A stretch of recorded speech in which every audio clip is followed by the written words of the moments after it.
Ladies and gentlemen, boys and girls, if you are just getting here, welcome to Buzzfestxxx. I'm AD from 94.5 The Buzz. Ladies and gentlemen, big warm Houston, Texas round of applause. Make some noise for Youngblood Hawke. Thank you. Appreciate it. And welcome to Texas. Three of you guys are from Texas, though, correct? Yep. Three of us are from San Antonio. Right, from right up the road. How does it feel to be? Does this feel like coming home to you? It does. It feels like a homecoming. Yeah, So, absolutely. ladies and gentlemen, welcome them home back to Texas. We love Texas. Oh man! So whenever I interview a new band, I have one go-to question, mostly because I get some really interesting answers and stories. But if you had to, oh good, are we? Oh, the hum went away. Awesome.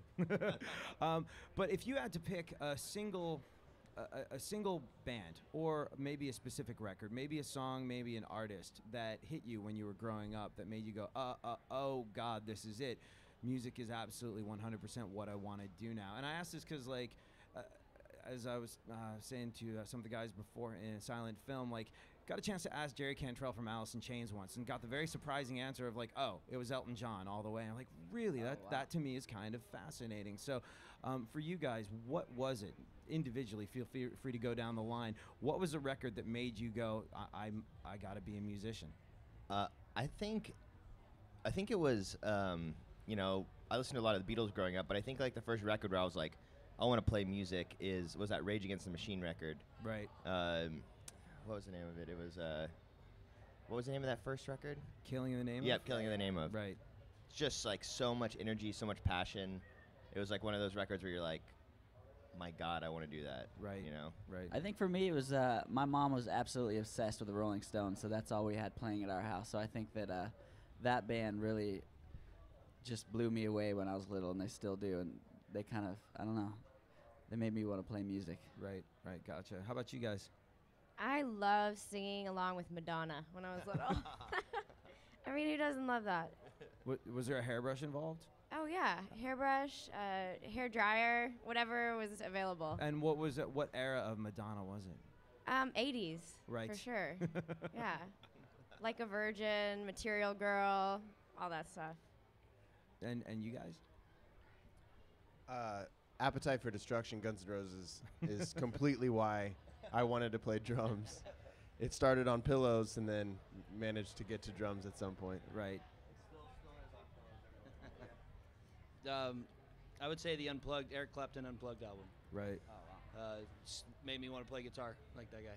Right. You know, it's bizarre, but like listening to your record and then hearing that it's a mixture of Rage Against the Machine, the Rolling Stones, Guns N' Roses, Madonna, and Eric Clapton. you listen to your records back, that 100,000,000% makes sense. That's really cool. So you guys have been professional musicians for a while. A couple of you guys were in another band that did very well, and I was saying you're like, ooh, that was a different era. I was like, yeah, but how many musicians get to have two separate eras? Usually, like, people are one and done, and that was nice, and you're back to laying tile.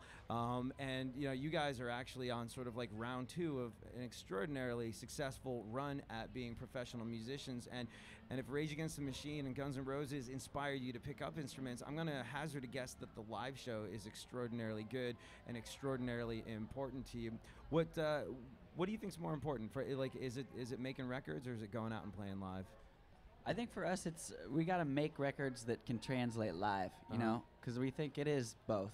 Right. You know, you have to have strong songs, but also people are paying to come see you and they want to be entertained, so you got to leave it all out on the stage. We're very energetic, and we usually throw up after our shows. So, you know, yeah, it's just... Now, if you could throw up on stage for us here at Buzzfest, that would be... that would be awesome. Yeah. That would be an outtake for sure. Right, right. Justin Bieber did it. Why not you guys? I mean, We're obviously, next. we're just like him. Yeah, I know, exactly.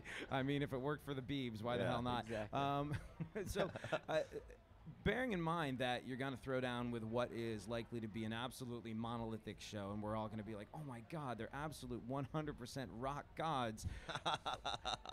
When we see you play, another thing I like to ask bands is, because you hear records and you go, God, this is really incredible. These guys are artists. And then you see them on stage and you're like, they're amazing. And it's really hard to picture folks in bands doing mundane things a lot of the time. So like, I always find it to be interesting. What was it you were doing before you could call yourself professional musicians?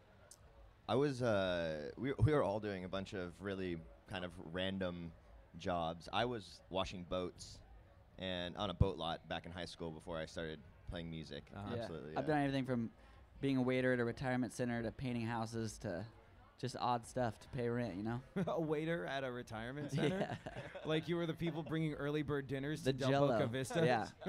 I was bringing it up to the rooms, and yeah, it was fantastic. How about you guys? I was working for a nonprofit, actually, that in Texas.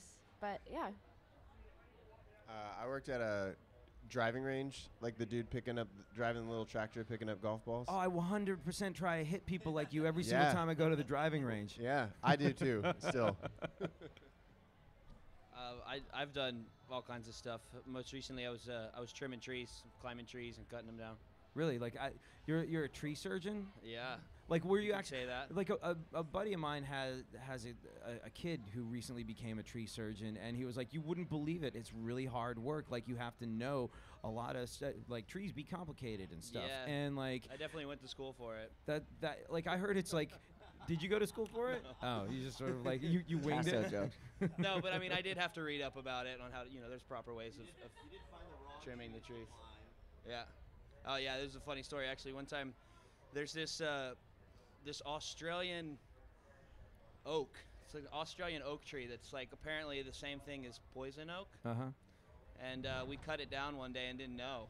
And then the next day, my whole body was just covered in a rash. And it lasted like 3 weeks. Did you have to climb the tree? Was there certain sort of like It south was- of the equator parts of your anatomy rubbing up It against which was- were it was inflamed and like painful bear-hugging the next big day for not logs. the good reasons? It definitely spread. Good. It's Well, no if you fun. if you have a good show after this, remind me to wave hello instead of Yeah, high five. exactly. Ladies and gentlemen, boys and girls, we're so happy to have him here. Make some noise for Youngblood Hawke. Thank you.